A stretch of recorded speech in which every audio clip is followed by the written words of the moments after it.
this house because I think everybody deserves a second chance, and most importantly, because I note that we are all not made equal.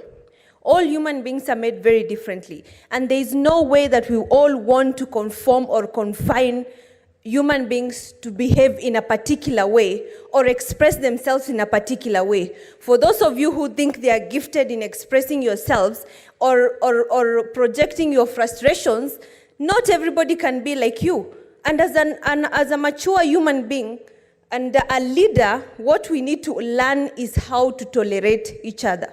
If you know that this particular person has this kind of character, then know how to tolerate that character and respect who they are, because we all have different characters. We all have different personalities. And again, secondly, let's not forget that we are talking about sexual harassment here. This is something that has been downplayed over so many years, and a lot of us have gone through so many frustrations of refusing to be employed because of sexual advances from particularly the men. Not only that, there are also young men in offices who I know have gone through a lot of sexual harassment from ladies, older ladies. And I'm very frustrated as a young person in this country, because that has been the norm within this nation, that somebody will be asked for sexual favors. If you don't conform, you remain jobless. And while at the same time, a lot of people are losing and missing opportunities because of this thorn in the flesh.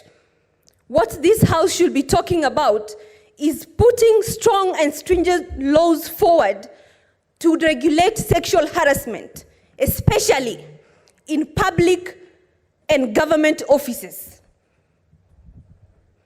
From the top to the bottom, we have had a lot of reports, even in the media, of women being sexually harassed. And right now, to the public, what they see is a young, assertive woman who rose and defended against sexual harassment. A lot of times, we might see different things in the house, but what does the public see? What does the public see? And a lot of times, when assertive women come out and defend their position on these issues, their heads are pressed down. The thing this house should be discussing is how to prevent sexual harassment. And a lot of times when the victim has been harassed, you are not in a position to get evidence. Things flow and you don't have evidence.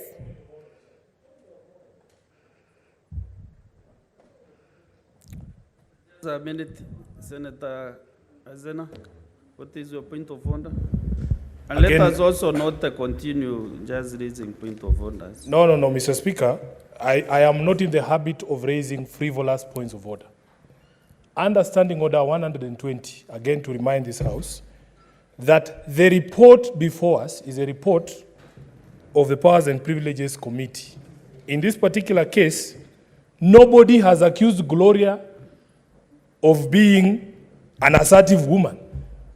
Nobody has accused her of lack of proper expression. We are not saying she cannot express herself. She's one of the most eloquent senators in this House. The report of the House is very simple. She made allegations. She needed to substantiate. She failed to substantiate. There are consequences of dragging people's names through the mud, and then you don't say it. You don't come here to lecture us about, sexual this, sexual that. Show us the evidence. Show us the evidence. Nobody is interested in sexual advances here. Senator Sifuna. Senator Sifuna, you know you cannot put exact ones that any senator should use in this House. As long as she is contributing on this particular matter. She is contributing on this particular matter. If I reason she is defending women and the young leaders, young women leaders. So to me, she is not out of order. Senator Hezena, proceed and conclude your minutes. Thank you, Mr. Speaker. This is exactly what happens when young women are assertive in this country. And it is time, Mr. Speaker, some people, I am. Honourable members, Senator Hezena I am. will be hand in silence. And I have the right to be heard. Because, She'll be hand Mr. in silence. Speaker, protect We me, will have Mr. your Speaker. time to get to the floor.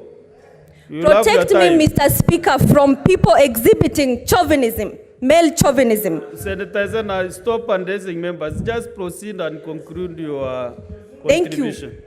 Thank you, Mr. Speaker. Sifuna, Mr. Speaker, Senator Sifuna does not utilize my eyes. I do not use your eyes to read the report, nor do you live with me. There is no way you will know if I read the report or not. So stick to your lane. Senator Hezena, stop addressing members directly. Address the chair kindly. Thank you, Address Mr. the chair. Speaker. Mr. Speaker, as I continue, like I reiterated, that what we need to discuss in this house is how to protect people and young women especially from sexual harassment. Why? Because a lot of times when these allegations are made or we have cases like this, a lot of times it's thrown under the bus because there is no evidence. And in a lot of instances when this is happening, you do not even have time to get evidence. So, Mr. Speaker, we need to be very fair in how we approach these issues and know that this house is a house for all of us and everybody deserves respect. I do not agree with the insults labeled against our fellow colleagues, but at the same time, you do not see every problem. When you have a hammer, you see every problem as a nail. We must not use hammers to correct or guns to deal with very small problems. Thank you, Mr. Speaker. Thank you, Senator.